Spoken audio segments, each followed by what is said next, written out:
Halo semuanya, perkenalkan nama saya Made Hendra Dwi Karmawan Sudipa.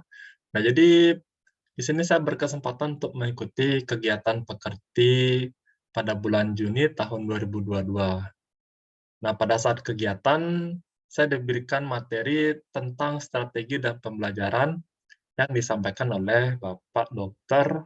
Syahudin Said MSI. Nah, baik, jadi di sini saya akan memberikan sedikit tentang ringkasan materi yang sudah Bapaknya sampaikan kemarin ya. Baik.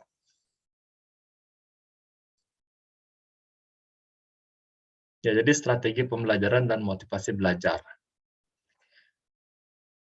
Ya, pada dasarnya materi ini ada 3. Yang pertama strategi pembelajaran, yang kedua proses pembelajaran, dan yang ketiga motivasi belajar. Yang pertama saya bahas adalah strategi pembelajaran. Nah, jadi jika kita lihat dari definisinya, strategi itu merupakan pelaksanaan gagasan, perencanaan, dan eksekusi dalam suatu aktivitas. Jadi strategi itu merupakan sesuatu yang biasanya dilakukan sebelum melakukan suatu kegiatan.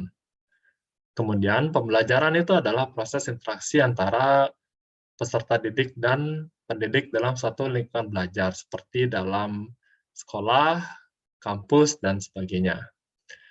Nah, kemudian pembelajaran itu terdiri atas komponen-komponen yang meliputi tujuan, bahan ajar, metode, media, dan evaluasi yang digunakan dalam meningkatkan kemampuan peserta didiknya. Jadi melalui proses pembelajaran, diharapkan peserta didiknya itu dapat meningkatkan kemampuannya masing-masing. Nah, berdasarkan definisi sebelumnya, maka strategi pembelajaran itu merupakan suatu prosedur pembelajaran yang membantu dalam usaha belajar, mengorganisasikan pengalaman belajar, mengatur dan merencanakan bahan ajar, agar kegiatan pembelajaran itu menjadi lebih efektif. Nah, jadi saya rasa strategi pembelajaran itu sangat penting disiapkan sebelum memulai suatu proses pembelajaran.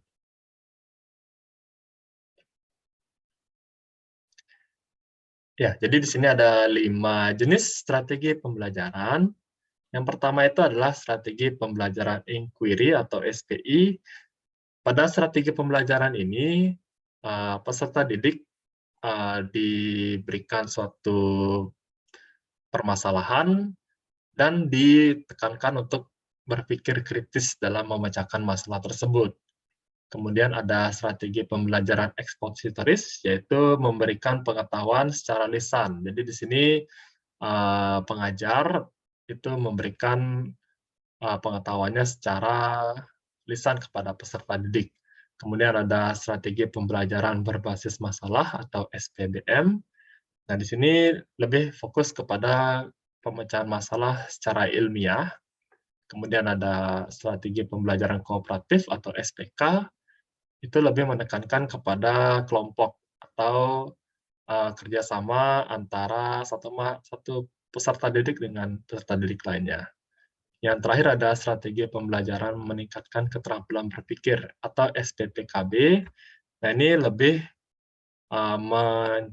cenderung untuk meningkatkan kemampuan berpikir dari peserta didik. Jadi ada 5 strategi ya. Kemudian kita lanjutkan ke proses pembelajaran. Nah, di sini dalam melakukan suatu proses pembelajaran, karakteristik-karakteristik yang penting itu adalah ada 5. Yang pertama itu interaktif. Nah, jadi di sini agar proses pembelajaran menjadi lebih kondusif, diharapkan ada suatu interaksi antara peserta didik dan pengajar seperti itu. Jadi agar mereka saling melakukan interaksi. Kemudian ada inspiratif, jadi diharapkan pengajar itu dapat menginspirasi peserta didiknya dalam satu proses pembelajaran. Kemudian ada menyenangkan, Agar proses pembelajaran tidak terlalu kaku dan membosankan, diharapkan dapat menciptakan suasana yang menyenangkan, seperti memberikan jokes-jokes yang lucu seperti itu, atau memberikan games agar suasananya menjadi lebih menyenangkan dan lebih bisa diikuti oleh pesertanya. Kemudian ada menantang. Menantang itu semacam pemberian soal-soal agar meningkatkan kemampuan berpikir dari siswanya. Kemudian ada memotivasi. Jadi di sini agar mahasiswanya itu lebih semangat dalam mengikuti proses pembelajaran. Nah, jadi pada dasarnya melalui karakteristik ini ya bisa memberikan ruang bagi kreativitas dan kemandirian peserta didiknya untuk meningkatkan kemampuan berdasarkan bakat dan minat masing-masing pesertanya.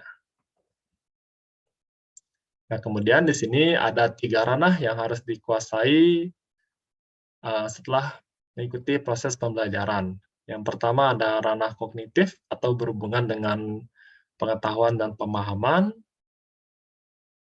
Kemudian ada psikomotorik, itu berhubungan dengan gerak. Kemudian yang terakhir ada afektif, itu berhubungan dengan pengaruh terhadap diri sendiri atau orang lain atau lingkungannya. Baik, kita lanjutkan ke motivasi belajar. Ya, di sini ada sedikit gambaran tentang orang-orang yang termotivasi. Jadi di sini jika orang tersebut merupakan orang yang termotivasi, biasanya dia itu memiliki ciri-ciri sebagai berikut ya. Yang pertama itu dia tekun. Tekun di sini maksudnya tekun dalam mengerjakan tugas dan sebagainya. Kemudian ada ulet, maksudnya di sini adalah ulet dalam memecahkan suatu masalah. Kemudian di sini yang ketiga, dia selalu memiliki minat terhadap suatu masalah. Kemudian kalau orang yang termotivasi juga cenderung bekerja mandiri. Bosan pada tugas rutin, tugas yang tidak kreatif seperti itu, tugas yang begitu-begitu saja, bakal cepat bosan. Kemudian dia juga ketika mengutarakan pendapat, dia bakal mempertahankan pendapatnya. Terus yang terakhir, orang yang termotivasi itu senang memecahkan masalah-masalah yang ada ya. Jadi dia selain mencari masalah, dia juga senang memecahkan suatu masalah.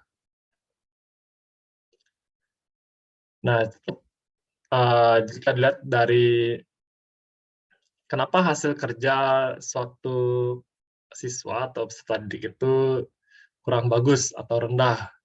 Nah, biasanya di sini ada 4 faktor. Yang pertama itu kurang menguasai materi yang diberikan. Kemudian yang kedua, tugas-tugas yang diberikan itu sulit atau kurang menyenangkan. Kemudian yang ketiga, itu adanya konsekuensi dari pengerjaan tugas. Kemudian yang keempat itu ya jarang melatih materi yang diajarkan. Jadi keempat faktor ini biasanya mempengaruhi hasil kerja dari suatu proses pembelajaran. Nah, jadi cara menemukan motivasi belajar ada 5. Yang pertama dengan memberikan penilaian kepada siswanya atau memberikan angka seperti itu. Nah, jadi yang di sini ketika misalnya siswanya selesai mengerjakan sesuatu atau mengerjakan seperti tugas atau ujian, itu dosen wajib memberikan penilaian seperti itu. Jadi salah satu cara untuk menemukan motivasi belajar adalah memberikan suatu penilaian agar agar siswanya itu lebih termotivasi. Kemudian ada pemberian hadiah. Nah, jadi hadiah di sini bisa berupa pulpen, buku, dan lain-lain. Itu agar siswanya juga semangat belajarnya. Kemudian bisa juga memberikan sebuah kompetisi ya. Jadi, misalnya ditunjuk salah satu atau beberapa orang itu sebagai best apa gitu, misalnya best, eee, presenter atau best speaker seperti itu. Jadi agar, mahasiswanya itu dia berlomba-lomba untuk mendapatkan posisi, best itu. Kemudian ada ego. Nah, jadi di sini, memotivasi dengan ego adalah, eee, misalnya dengan, jika tidak mengumpulkan tugas akan merasa malu seperti itu. Kemudian ada pemberian pujian, jadi dengan memuji mahasiswanya itu pasti akan meningkatkan motivasi belajarnya. Nah, kemudian kita lanjutkan ke teori motivasi. Nah, jadi di sini ada 5 teori yang diberikan, dan ini masih berkaitan dengan, cara memotivasi pada slide sebelumnya ya. Jadi yang pertama itu, motivasi berupa nilai. Nah, jadi ini masih sama seperti yang tadi, jadi memberikan penilaian. Kemudian ada motivasi berupa hadiah, ini juga masih sama, jadi memberikan hadiah. Kemudian yang ketiga itu ada cognitive dissonance atau tingkah laku yang positif.